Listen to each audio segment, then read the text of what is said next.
Hi guys, it's Emily from Noble Novels and welcome to today's video. This is my books for the summer. Now, after a weekend where we actually felt like we finally had summer, even though it's May, it was hot, sunny, over 20 degrees, got sunburn on my legs, got colour, and what happened? The day I'm filming my books for the summer, it's grey out there, and it's grey and it's supposed to be raining for the next couple of days, but we are seeing some signs of sun. Apparently it's supposed to be nice on other days, and the day last week, but which you would have seen clips in my vlog, my Sweeney's vlog, we had a really nice sunny day, and I went to the Marlow and I went to Maidenhead to by the river, and oh, I love summer. We didn't really get much for spring because spring was cold, half of it, but I love summer. I love the sun. It really does boost my mental health.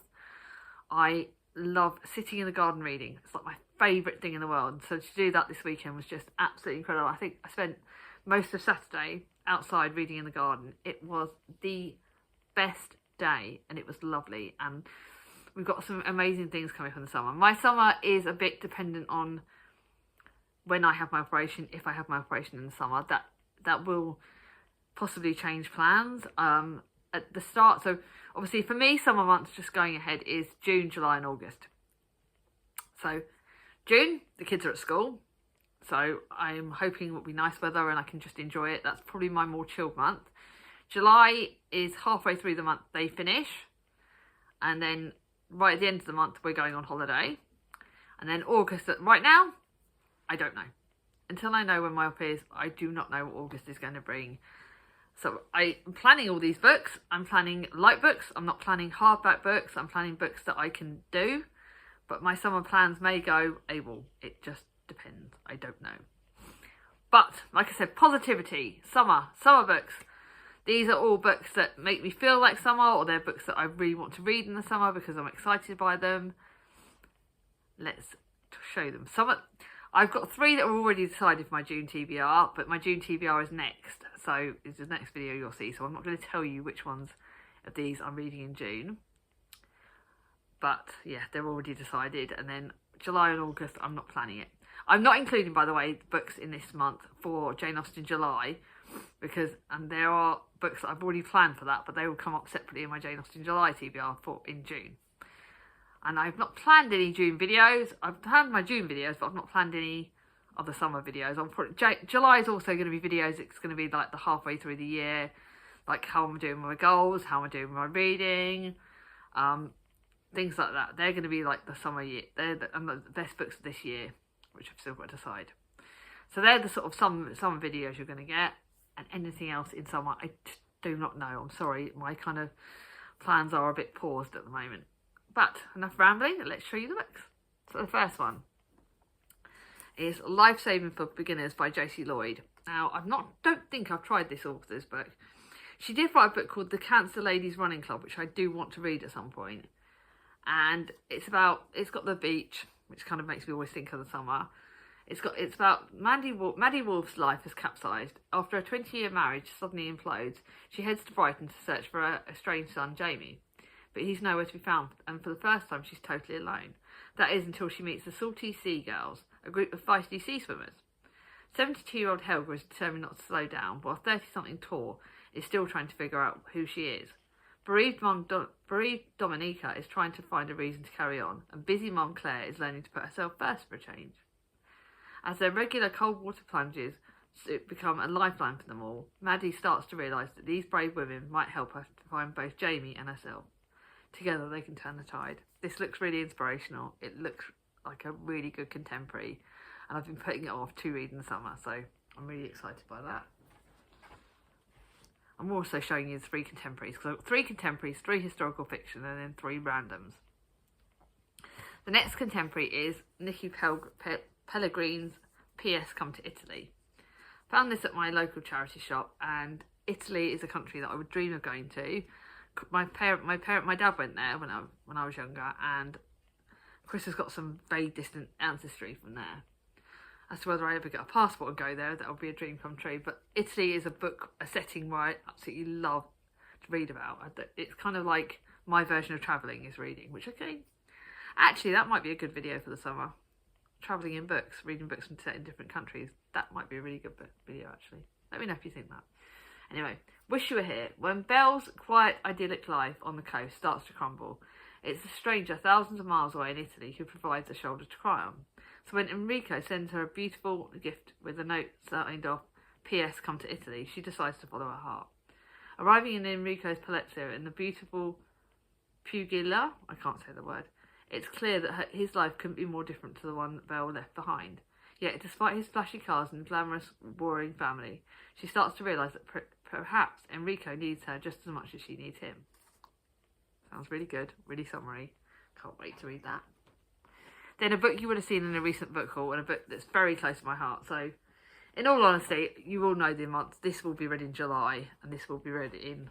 Actually, I shouldn't have said that. I need to know my votes for those. Anyway, this is definitely going to be read in August, because this is The Summer Skies by Jenny Colgan. It would have been my dad's birthday in August. 1st of August is my dad's birthday. So, the fact that this is connected to him means it's got to be an August book. Born into a family of successful pilots, my dad used to be obsessed with aeroplanes, Morag is used to flying high, but when a tragic accident grounds her, could her future suddenly be out of reach? When Morag receives a call to say that her beloved grandfather has fallen ill, she leaves her fast-paced life in London to return home to the tranquil Scottish Highlands. With her grandfather out of action, Morag has no choice but to take over flying to the local route to his rickety old plane, ferrying locals across the beautiful islands of Archipelago. But as the weather takes a dramatic turn, Morag is forced to crash land on a remote island. The only company she has is Gregor, the gruff and reclusive ornithologist, taking care of the island for the season. Though the pair don't see eye to eye, Morag must seek shelter in his cabin, and the pair are stuck together until help arrives, however long that may be. I love Jenny Colgan's books, and Angela from Reading Off My Shelf loved this book, so I'm really, really excited to read that in August. Then to my 3 different ones that don't necessarily be summer, but are different. One is a book that I got sent by one of my booktube friends. I cannot for the life of me remember who sent me this. And this is Check and Mate by Ali Hazelwood. Actually, I think this was Kat from Bruce Review sent me this. I'm not sure.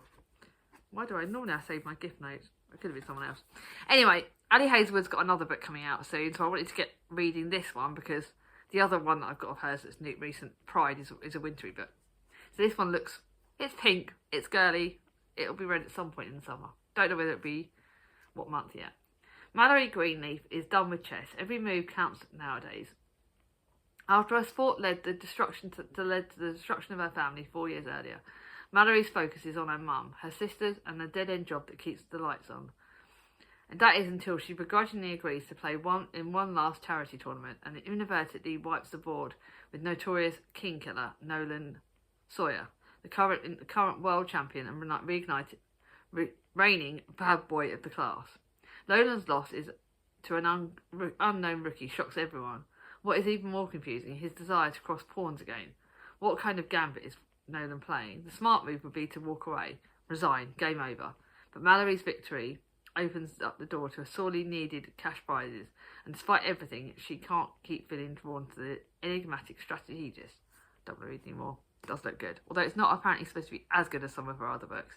This has got quite good ratings, so I'm looking forward to reading it. Then to a book that was gifted to me by the lovely Olivia from Olivia's Catastrophe. It's a middle grade book. Oh, it's got pictures. Apparently I have been told it's very middle grade, so I've got to be aware of that. And this is The Storm Swimmer by Claire Wet. Jane C. Beachy feelings.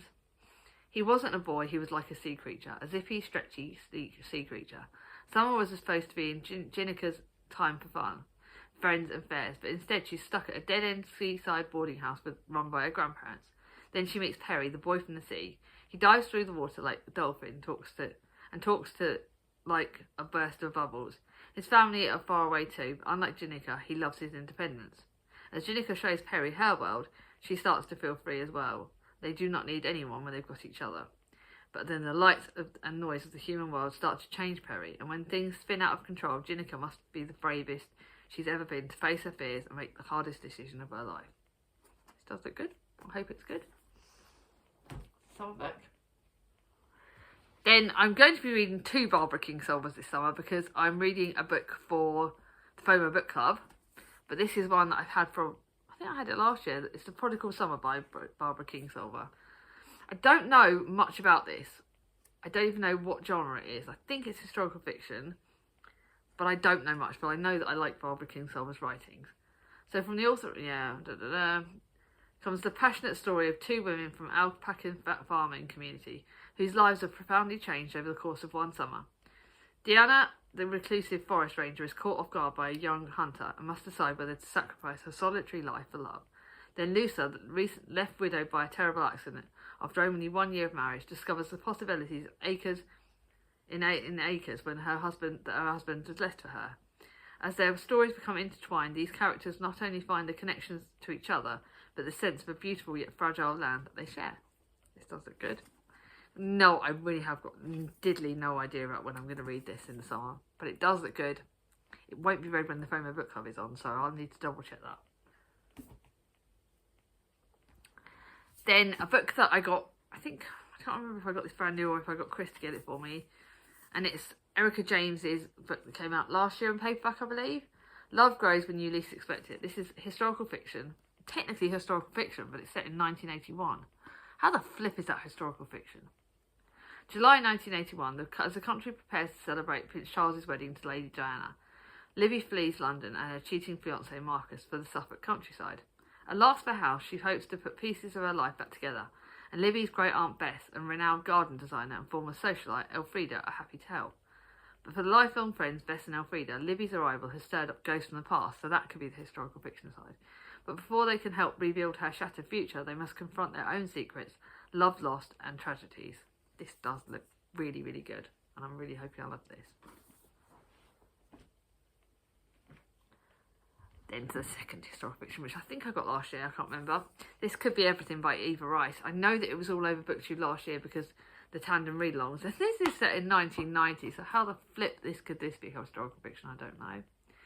It's 1990, the Happy Mondays are in the charts. A 15-year-old called Kate Moss is suddenly everywhere, and Diana is still married to Charles. God, feels like a lifetime. By the way, this is summer because look, it does look pretty. February Kingdom is a reclusive 19-year-old knocked sideways by a family tragedy. One evening, she finds an escaped canary in the kitchen and sparks a glimmer of hope in her. With the help of the bird called Yellow, Feb starts to feel her way out of her own private darkness and into the heat of the summer. This Could Be Everywhere is about being a sister and the chaos of first love. It's about what happens when you start looking after something more important than yourself and the hope a little yellow bird can bring. This does look really good. I hope I like it. I did read one book by this author. I can't remember for the life of me which one I did, but it does look good. And then for the last book in this video, this is Daughters of Cornwall by Fern Britton. I don't know if I've read a Fern Britton book, but again, this was the one I've been saving for the summer because it's, again, the beachy, the sunshine, and it's got 3 women, 2 wars, 1 secret. And this does look good. It's got 3 timelines, so I love that. One is set in 1918. World War I is over, but Clara's fight for her family is only just beginning. Second one is 1947. Clara's daughter, Hannah, is in love for the first time, but unlike her mother before her, she realises that everything comes at a price. In the devastating wake of World War II, they must protect her baby Caroline. Then, to the current timeline in 2020, Caroline lives a quiet life in the Cornish coast, but a devastating discovery threatens everything she holds dear, and a secret could break her family, but only if they let it. I've got loads of Fern Britton books at my charity shop, and I've seen quite a lot of books, so I'm waiting to see if I like this before I buy more, because I do like to check it out. And yeah, I'm waiting to see. I'll see what I think. So, what books do you read seasonally? What books are you excited for in the summer? Are there any books you think that I should read that are summary books? Let me know in the comments down below.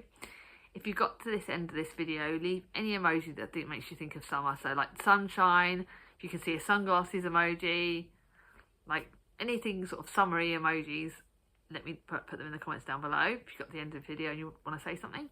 If you like this video, give it a thumbs up. If you're new to my channel, not subscribed yet, bring on my ding-a-ling. I'll see you all soon. Bye-bye.